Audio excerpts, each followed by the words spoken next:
तो भैया देखिए, इस वीडियो में जानेंगे फंगल इन्फेक्शन के बारे में कि ये किस टाइप का इन्फेक्शन होता है, इसको किस तरह से ठीक किया जाता है, कितने दिन तक बॉडी में रहता है, क्या इसमें दवाइयाँ चलती है, ट्रीटमेंट क्या ले। सो वीडियो पूरा देखिएगा, सब कुछ जानेंगे फंगल इन्फेक्शन के बारे में। तो भैया ये एक तरह का इन्फेक्शन ही होता है, जैसे कि बैक्टीरियल इन्फेक्शन होता है जो कि बैक्टीरिया के कारण होता है, वायरल इन्फेक्शन होता है जो कि वायरल के कारण होता है। वैसे ही ये फंगल इन्फेक्शन है, फंगस के कारण होता है, फंगी के कारण होता है। दोस्तों, फंगी एक ऐसा इन्फेक्शन होता है जो इम्यून सिस्टम से बच के आसानी से बॉडी में पनप जाता है और काफ़ी दिनों तक ये अंदर रह के बिना किसी को नज़र आए ये वापस अचानक से आ जाता है। इसलिए ये सबसे बेकार इन्फेक्शन होता है और ये काफ़ी लंबा समय तक टिका रहता है। तो इसका जो ट्रीटमेंट होता है ना, ये हमेशा पूरा लेना चाहिए। आपके डर्मेटोलॉजिस्ट डॉक्टर ने अगर आपको 2 महीने के लिए, 3 महीने के लिए, 20 दिन के लिए, 2 हफ्ते के लिए दिया है तो पूरा लेना चाहिए और वापस जाके ज़रूर दिखाना चाहिए।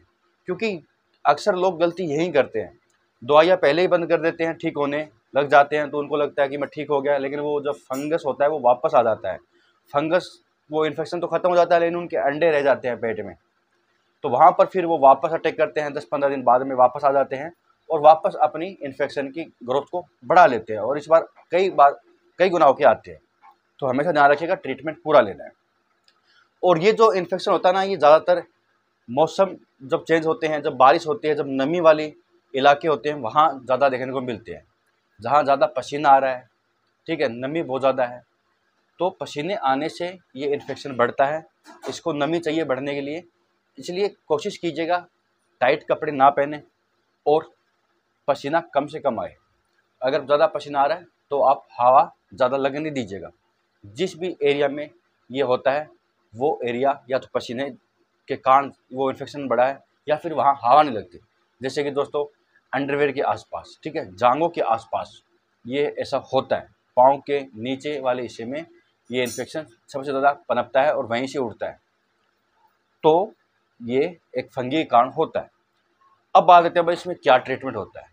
तो देखिए, कुछ मेडिसिन ऐसी होती है जो ओवर द काउंटर आप जाके ले सकते हैं, लेकिन कभी भी इसमें ना सेल्फ ट्रीटमेंट नहीं करना चाहिए, क्योंकि बॉडी के अंदर ना रेजिस्टेंस पैदा हो जाते हैं, जिसके कारण फिर आप डॉक्टर के पास जाओगे और जब वो ट्रीटमेंट करेगा तो वो मेडिसिन आपके कम काम करेगी, काम ही नहीं करेगी, तो फिर आपको स्टेरॉइड पे जाना पड़ेगा।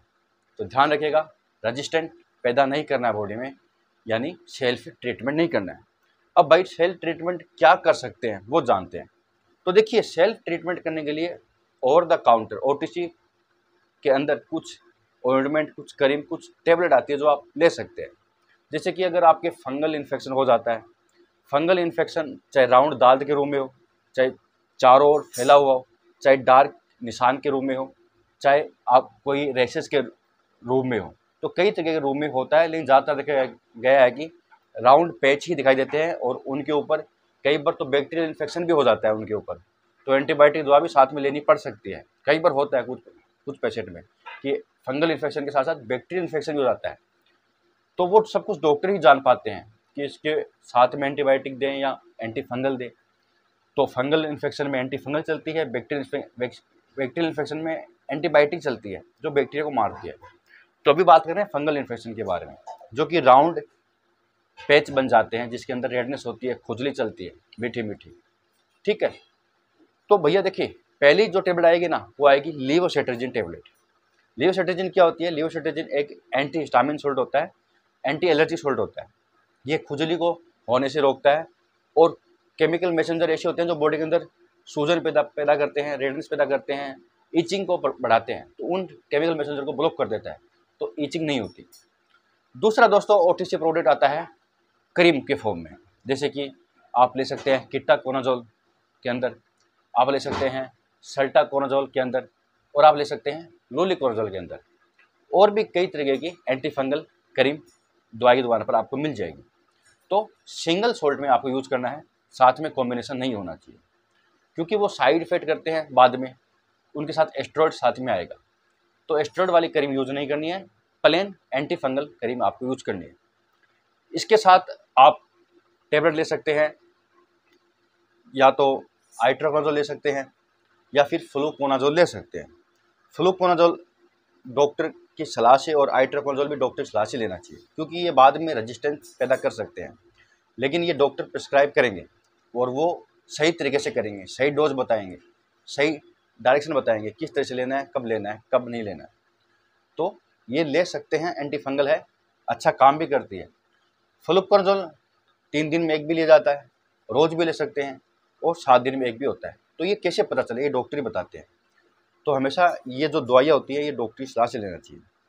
इनके अलावा दोस्तों अगर मैं बात करूँ भाई और क्या ले सकते हैं, तो आप इम्यूनिटी को बढ़ाने के लिए विटामिन सी की टेबलेट ले सकते हैं, ठीक है। नींबू पानी पी सकते हैं ताकि आपकी इम्यूनिटी बढ़ सके और इन्फेक्शन से लड़ सके। तो इस तरीके से ट्रीटमेंट किया जाता है। आइट्राकोनाज़ोल कैप्सूल देना ही पड़ता है, फ्लुकोनाज़ोल भी दे सकते हैं डॉक्टर, और भी कई तरीके की एंटी फंगल मेडिसिन्स जो ओरली ली जाती है काफ़ी आती है। तो देखना पड़ता है आपके डर्मेटोलॉजिस्ट ने आपको कौन सी प्रिस्क्राइब की। तो ओरली हमेशा डॉक्टर की सलाह से लें, और ऑइंटमेंट जो मैंने बताया है वो आप चाहे तो दवाई की दुकान से लेके लगा सकते हैं, उनसे भी आराम काफ़ी ज़्यादा मिलता है। कुछ फंगल इन्फेक्शन तो ऑइंटमेंट लगाने से ठीक हो जाते हैं, तो ओरली लेने की जरूरत नहीं पड़ती है। इचिंग चल रही है, लियोसिट्राजिन ले लीजिए, रात को एक ले लीजिए, सुबह शाम ले लीजिए ज़्यादा हो रही है तो, और ऑइंटमेंट दिन से 2 से 3 बार लगा लीजिए। कोशिश कीजिएगा हवा लगने दीजिएगा, सूखा रहने दीजिएगा, गीला नहीं होना चाहिए, नमी नहीं आनी चाहिए। और ये भी कोशिश कीजिएगा अपने जो कपड़े हैं वो किसी को ना दे, अपने जो टॉवल है वो कोई यूज़ ना करे, साबुन कोई यूज़ ना करे। और इसमें कोई ज़्यादा परहेज नहीं होता, बस अपना सामान अपने पास ही होना चाहिए जिससे कि घर में और किसी को ना हो। और दूसरा दोस्तों, कोई खाने पीने का भी ज़्यादा परहेज नहीं होता है, बस ये कि बाहरी चीज़ें अवॉइड करें, जो ज़्यादा डीप ऑयल में फ्राई हुई चीज़ें हैं, जो जिसके अंदर मसाले डलते हैं, मिर्च मसाला डलता है, वो चीज़ें ना खाएं जिससे कि आपको कोई एलर्जी ना हो, इचिंग ना चले। बाकी घर में हर चीज़ आप खा सकते हैं। तो दोस्तों संपूर्ण रिव्यू था फंगल इन्फेक्शन के बारे में। इसी तरीके के ट्रीटमेंट के बारे में हम बात करते रहेंगे। वीडियो पर नए हो तो चैनल को सब्सक्राइब करके कमेंट से जरूर बताइए। अगले वीडियो में बात करेंगे एक अलग बीमारी के बारे में, सोल्यूशन के बारे में। यहाँ तक वीडियो के लिए बहुत बहुत